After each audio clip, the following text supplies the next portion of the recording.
الله وبركاته.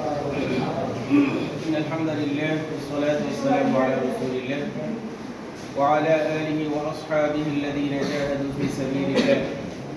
أما بعد অধ্যকার আয়োজিত দায়িত্বশীল বৈঠক দায়িত্বশীল প্রোগ্রাম ও ইফতার মাহফিলে উপস্থিত রয়েছেন বাংলাদেশ জামাত ইসলাম মহানগর মার্কেট সম্মানিত সেক্রেটারি শরীফুল্লাহ ফেডারেশনের মালিক ইউনিয়নের সম্মানিত উপদেষ্টা প্রিয় ভাই সৈয়দ কবির আর উপস্থিত রয়েছেন বাংলাদেশ শ্রমিক কল্যাণ ফেডারেশন মালিক ইউনিয়নের সম্মানিত সভাপতি প্রিয় ভাই মুমিন মোহাম্মদ সহ সম্মানিত দায়িত্বশীল ভাইরা এবং সম্মানিত উপস্থিতি।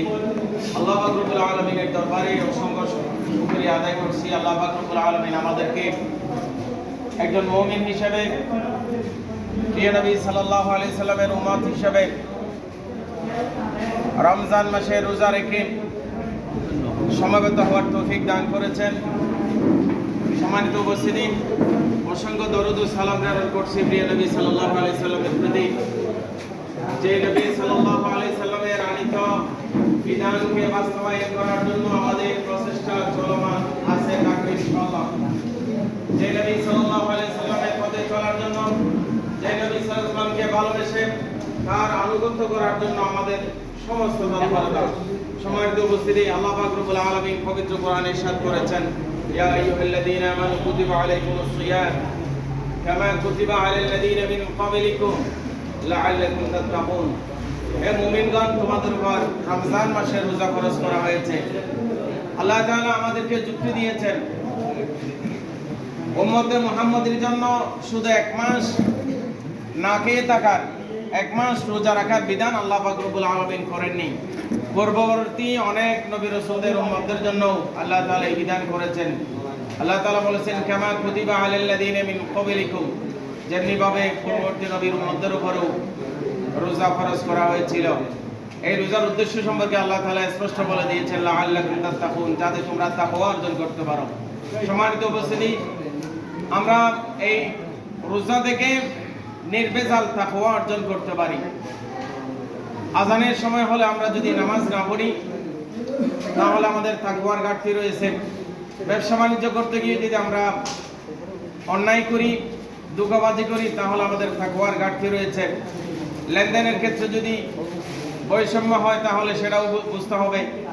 কিন্তু রমজান মাসের রোজার ক্ষেত্রে আপনারা খেয়াল করেন, কেউ দেখুক বা না দেখুক, আল্লাহ তাআলা দেখছেন সে বইয়ে রোজা রেখে কেউ পানাহার করেন না, এবং যে সব বিষয় থেকে দূরে থাকা দরকার সব বিষয় থেকে দূরে থাকেন, সেটাই হচ্ছে তাকওয়া।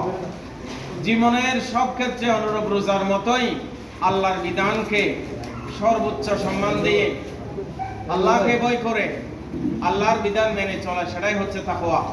আমাদেরকে জীবনের সব ক্ষেত্রেই তাকওয়া নিয়ে চলতে হবে। যারা তাকওয়াবান মুত্তাকি মুমিন তারাই তো আল্লাহর ওয়ালি। আল্লাহ তাআলা পবিত্র কোরআনে আল্লাহর ওয়ালিদের পরিচয় দিয়েছেন, আল্লাযীনা আমানু ওয়া কানু ইয়াত্তাকুন আলা ইন্না আউলিয়া আল্লাহি লা খাউফুন আলাইহিম ওয়া লা হুম ইয়াহজানুন। আল্লাহর ওয়ালিদের কোনো ভয় নেই, তারা চিন্তিতও হবে না, তাদের চিন্তা করার কোনো কারণই নেই। আল্লাহ তাআলা আল্লাহর ওয়ালিদের পরিচয় দিচ্ছেন। আল্লাহর ওয়ালি হচ্ছেন তারা আল্লাযীনা আমানু, যারা ঈমানদার,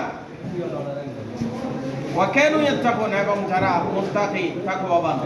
সম্মানিত উপস্থিতি, শ্রমিক কল্যাণ ফেডারেশনের আয়োজন, সেই জন্য কয়েকটা কথা বলি। প্রিয় নবী সাল্লাল্লাহু আলাইহি সাল্লাম দুনিয়াতে এসেছিলেন বরিষ্ঠ মুআল্লিমান, একজন শিক্ষক হিসেবে, কিন্তু প্রিয় নবী ইসলাম ছিলেন শ্রমিকদের জন্য উত্তম আদর্শ। আপনারা জেনে আশ্চর্যান্বিত হয়ে যাবেন, প্রিয় নবী সাল্লাল্লাহু আলাইহি সাল্লাম সর্বশ্রেষ্ঠ নবী হওয়ার পরেও তিনি বেশ চড়াতেন, কাজ করতেন, শ্রমিকের কাজ করতেন। তিনি শ্রমিকদেরকে সর্বোচ্চ সম্মান দিয়েছেন। এখানে একটা কথা লেখা আছে, শ্রমিক হচ্ছে আল্লাহর বন্ধু। আসলে শ্রমজীবী মানুষ আল্লাহ তাআলার প্রিয়, আল্লাহ তাআলার বন্ধু, সেটা প্রিয় নবী সাল্লাল্লাহু আলাইহি ওয়াসাল্লাম স্পষ্ট ঘোষণা দিয়েছেন। সম্মানিত ভাইরা, শুধু তাই নয়, পৃথিবীর সর্বপ্রথম নবী হযরত আদম আলাইহিস সালাম চাষাবাদ করতেন। হযরত শীশ আলাইহিস সালাম, হযরত লূত আলাইহিস সালাম চাষাবাদ, কৃষি কাজ করতেন। আপনারা জানেন হযরত নূহ আলাইহিস সালাম কাঠমিস্ত্রি ছিলেন, ফার্নিচারে কাজ করতেন। আপনারা এটাও জানেন হযরত ইব্রাহিম আলাইহিস সালাম এবং ইসমাঈল আলাইহিস সালাম রাজমিস্ত্রি ছিলেন, ওনারা সেই কাজগুলো করতেন। প্রিয় ভাইরা, এইভাবে হযরত মুসা আলাইহিস সালাম, এইভাবে হযরত হারুন আলাইহিস সালামও শ্রমিকদের কাতারে ছিলেন, অর্থাৎ নবী রাসূলগণ পৃথিবীতে শ্রমিকদেরকে সম্মান দিয়েছেন। সেজন্য এই দুনিয়াতে শ্রমিক এবং মালিক ভাই ভাই, এখানে কেউ মালিক নয়, সবাই হচ্ছে তত্ত্বাবধায়ক। সব কিছুর মালিক আল্লাহ। যারা জমিদার আছে তারাও মালিক নয়, অনেক সম্পদের মালিক তারাও মালিক নয়, তারা তত্ত্বাবধায়ক আল্লাহর পক্ষ থেকে। সেজন্য আমরা যারা শ্রমিক আছি আমাদের দায়িত্ব যথাযথ পালন করতে হবে, এবং যারা শ্রমজীবী মানুষদেরকে শ্রমে বিনিয়োগ করেন তাদেরকে যথাযথ হক আদায় করতে হবে। শ্রমিকের অধিকার বাস্তবায়ন হোক, সারা বিশ্বে আল্লাহর বিধান কায়েম হোক, এই কামনা করে আমার কথা শেষ করছি। ওমা তৌফিক ইল্লা বিল্লাহ।